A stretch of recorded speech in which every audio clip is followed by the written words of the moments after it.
Hello students, welcome to this video. Today we are going to discuss about deletion in an array, how we can delete an element in an array. Let's discuss about that.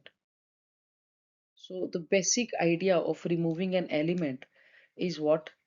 How we can delete a particular element in an array. So in arrays, we have fixed size. We can't change the size of a array dynamically. So what we say? We can't just remove a slot. Instead, deletion involves overwriting the element and then shifting subsequent elements to maintain the data integrity and continuity.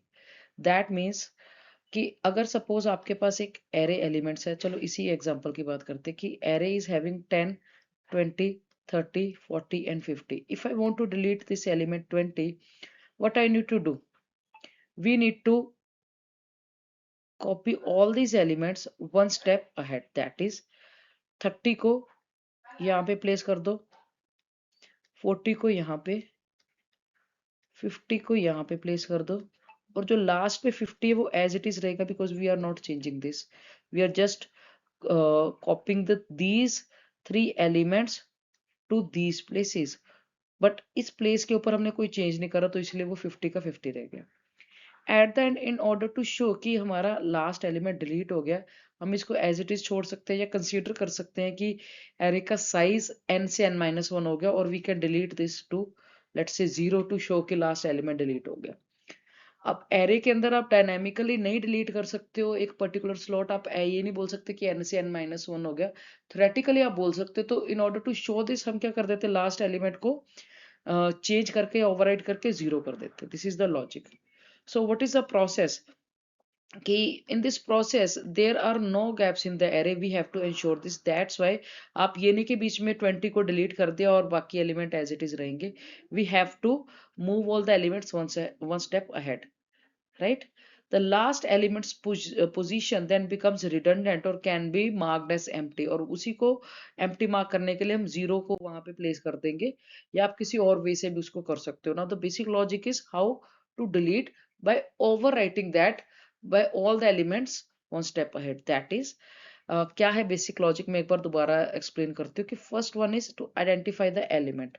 That is to locate the element where it is situated. What is the index value? Or you can check with the help of value itself कि पहले उसकी index value ढूंढो by applying linear search. और binary search तो चलो इस case में लगेगा ही नहीं क्योंकि array is not always sorted. तो linear search लगा के या तो पहले उसकी location ढूंढो. Once you find the index then you can follow this process. और अगर क्वेश्चन के अंदर डायरेक्टली इंडेक्स ही दिया गया तो आप डायरेक्टली डिलीट भी कर सकते हो. How we can do that? by moving all the elements to the right of the deleted element. That is अगर ये आपके array elements हैं, if I want to delete this, then move all the elements to the right one position to the left. That is इसको यहाँ पे, इसको यहाँ पे और इसको यहाँ पे मूव करके आप क्या कर सकते हो, इस 3 को ओवरराइट कर दोगे तो resultant array would be something like this. Then update the size by decrementing the effective size of the array or nullify the last element. इसको nullify करने के लिए हम यहाँ पे 0 डाल देंगे या कुछ और आप स्काई कोड डाल के कोई डमी वैल्यू डाल दो in order to show कि this element doesn't exist. This algorithm maintains a contiguous block of data essential for efficient array operations. It is a common technique in languages where arrays are static. Now this is the formal way of writing the algorithm. Here the name of the array is linear array. So we are taking LA. N is the total number of elements. We have written LA is the linear array with n elements. K is the positive integer where the element needs to be deleted, where K would be less than equal to n. Obviously बात है. This algorithm deletes the kth element from array LA. So the very first step is save LA of K जो item delete करनी है in a variable named as item. Further repeat these two steps for what condition? कि आप कितने step के लिए इसको चलाओगे कि j की वैल्यू को k से लेके n-1 तक चलाओगे. Where k is what? K is your element position, the index value. से ये जो लॉजिक इस एल्गोरिदम में लिखा गया है, दिस इज द वे कि एरे अगर आप 1 से लेके n तक ले रहे हो तो इस केस के अंदर n-1 है। अगर आप इंप्लीमेंट करोगे तो 0 से लेके अगर आपको लूप को n-2 तक चलाना पड़ेगा, क्योंकि इस केस में आप 1 से कंसीडर करके n-1 तक लेके जा रहे हो। अगर आपका एरे 0 से है, जो कि नॉर्मली इंप्लीमेंटेशन में होता है सी और C++ के अंदर, तो आप 0 से लेके n-2 तक लूप चलाओगे।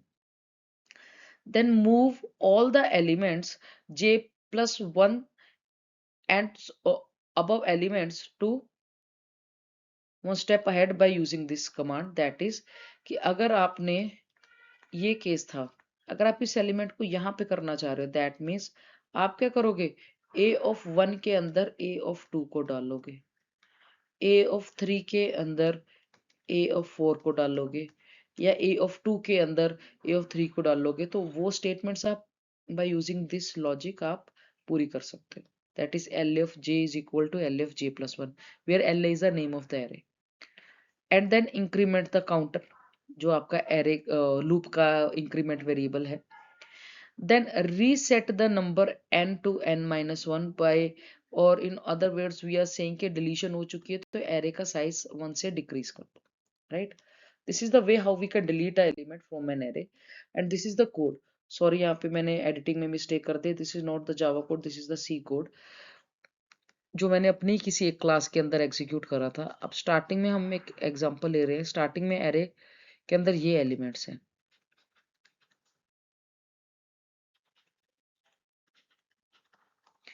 and the array index are these. अब सबसे पहले हम पूछ रहे हैं कि enter the element you want to delete, तो यूजर ने कोई एलिमेंट हमें भेजा कि ये लोकेशन वाला जो एलिमेंट है उसको डिलीट कर दो। लेट्स से यूजर ने सेंड करा 2, तो I want to delete let's say this element.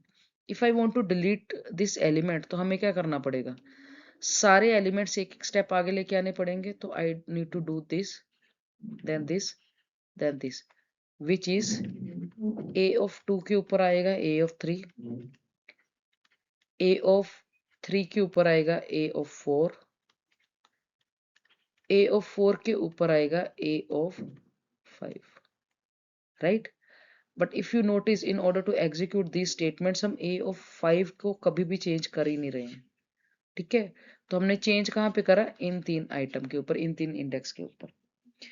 अब इस कोड के अंदर ये जो पार्ट है जो मैं हाईलाइट कर रही हूँ, this, further this, and at last this, these are just for printing the array. बार बार हम क्या कर रहे हैं, एरे को ही प्रिंट कर रहे हैं। आप इसका स्क्रीनशॉट लेके इसको जूम कर सकते हैं in order to see the code completely, because यहाँ पे कोड इसलिए आपको थोड़ा छोटा दिख रहा है क्योंकि मुझे था कि एक ही स्लाइड के ऊपर पूरा है ताकि कनेक्टिविटी बने और आप इजीली समझ पाओ लॉजिक, ठीक है? जो आपका ये मैंने हाईलाइट करे 3 डिब्बे से बना के, ये सिर्फ क्या है, यहाँ पे सिर्फ आपको एरे को प्रिंट करना है। तो सबसे पहले मैं एक बार एरे को स्टार्टिंग में प्रिंट कर रही हूँ, उसके बाद डिलीशन होने के बाद this is the code for deletion, यहाँ पे आप डिलीट कर रहे हो और यू कैन से इस वैल्यू को ओवरराइट कर रहे हो, ठीक है? डिलीशन के कोड के बाद आप दोबारा से एरे एलिमेंट्स को प्रिंट कर रहे हो। उसके बाद ये जो लास्ट एलिमेंट है 67, जो कि हमारा 2 बार आ जाएगा, वाई सो, चलो वन बाय वन एक्सप्लेन करते हैं। सबसे पहले जब आप इस कोड को एग्जीक्यूट करोगे तो आपका आउटपुट स्क्रीन के ऊपर क्या आएगा, 50, 100, 16, 180, 45, 67। उसके बाद मैं बैक स्लैश एन कर रही हूँ ताकि अगला आउटपुट अगली लाइन में आए। उसके बाद आपने डिलीट कर दिया, लॉजिक लगाया डिलीशन का, और डिलीशन के अंदर हुआ क्या, ये 3 स्टेप फॉलो हुए। और लूप आप स्टार्ट कहाँ से कर रहे हो, जे की वैल्यू डी से। डी क्या था, जो पर्टिकुलर इंडेक्स यूजर ने सेंड करा कि इस पर्टिकुलर एलिमेंट को डिलीट कर रहे हैं, that was saved in d, ठीक? फर्दर हमने जे कहाँ तक लेके गए, जे की value less than equal to 4, मतलब आप कहाँ तक डिलीशन वाला कोड कर रन करोगे, जैसे मैंने अभी एल्गोरिदम में बनाया था कि n-2 तक करेंगे। अगर n की वैल्यू 6 है इस एग्जांपल में, तो n-2 क्या हो गया, 4। तो मैंने डायरेक्टली लिख दिया कि j less than equal to 4 तक उसको हम लूप को चलाएंगे। और करेगा क्या लॉजिक कि a of j is equal to a of j plus 1, which is nothing that has been done in these 3 steps. वो उसी के 3 स्टेप को एक ही लाइन में लिखने के लिए हमने इस तरह से जनरलाइज्ड फॉर्म में लिखा। उसके बाद दोबारा से हमने प्रिंटिंग करी। प्रिंटिंग, अब जब प्रिंटिंग होगी तो ये 180 16 के ऊपर, 45 180 के ऊपर, 67 45 वाली लोकेशन पे ऊपर आ गया होगा, और आपका आउटपुट इसके कॉरेस्पॉन्डिंग जो प्रिंट होगा वो ये होगा। ये 16 नहीं आएगा, 180 आएगा, 45 आएगा, 67 आएगा, देन 0 आएगा, right. Then corresponding to this code, उससे पहले हमने क्या रन करा है, हमने क्या करा, जो लास्ट एलिमेंट है a of 5 उसकी वैल्यू कर दी 0, to in order to show that this element has been changed to 0, and in order, okay, let me give you one correction. When we are displaying this part corresponding to these statements, when I am deleting, तो deletion के time पे last step हमारा change नहीं हुआ, जैसे मैंने आपको पिछली स्लाइड में भी समझाया था, तो वो 67 का 67 ही रहेगा, because we are changing only these 3 particular array index. After that when I am again printing, तो जो प्रिंट होगा वो क्या होगा, ये पर्टिकुलर पार्ट। उसके बाद लास्ट एलिमेंट को जब हमने 0 कर दिया, तो उसके बाद जो प्रिंटिंग होगी that would be 50 100 180 45 67 and then 0, right. अब ये होगी आपकी डिलीशन। मैं आपको यही कोड अगर आप चाहोगे तो मैं डिस्क्रिप्शन बॉक्स के अंदर भी डाल दूंगी, so that you can check the code from the description and you can just copy it, paste it on the online compiler and you can check it with your array elements। या इन्हीं elements के ऊपर भी आप देख सकते हो, अपने एलिमेंट्स के ऊपर भी देख सकते हो। अगर अपने एलिमेंट्स के ऊपर आपको रन करके देखना होगा तो बस इस स्टेटमेंट के अंदर आपको ये 6 वैल्यूज की जगह पे कोई और 6 values enclosed in curly braces separated with commas डालनी होंगी और आप कर सकते हो, right? Then what would be the complexity case? In case of deletion, the time complexity of deleting the last element would be big of 1, because in that case कोई shift करने की नीड ही नहीं, कि जो आपके एलिमेंट्स डिलीट कर रहे हैं, लास्ट एलिमेंट था उसको आपने डायरेक्टली डिलीट कर दिया तो आपके ये एलिमेंट्स रिटेन रह गए। तो जो ये एक एक कदम आगे लेके वहां आने वाला स्टेप है, तो वो फोर लूप आपको लगाने की नीड ही नहीं है। तो आपका जो कंसेप्ट है वो बिग ऑफ 1 के अंदर कंप्लीट होगा। Then comes the worst case and the average case. In worst case, deleting the first element would be the worst case example, because in that case all the n minus 1 elements needs to be shifted one step ahead, right? Then what is the average case?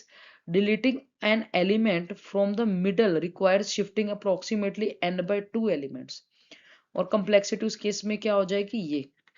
And as you know कि हम जो constant value है उनको हम क्या करते हैं, ignore करते हैं, तो कॉम्प्लेक्सिटी इस केस में भी क्या मानी जाएगी, big of n. So in best case it would be big of 1, for worst and average case it would be big of n. This would be the time complexity of deletion in an array. Then why does complexity matters? Understanding the complexity is crucial for designing efficient algorithms. In array deletion, a seemingly simple task can have a significant performance implication in large scale application. That only happens when we move from normal 5 to 10 array elements to a bigger element, which can be in thousands or lakhs. Then what are the alternatives and then what is the summary for this particular lecture? That is, arrays have a fixed size. We need to shift all the elements one step ahead to overwrite the element to be deleted.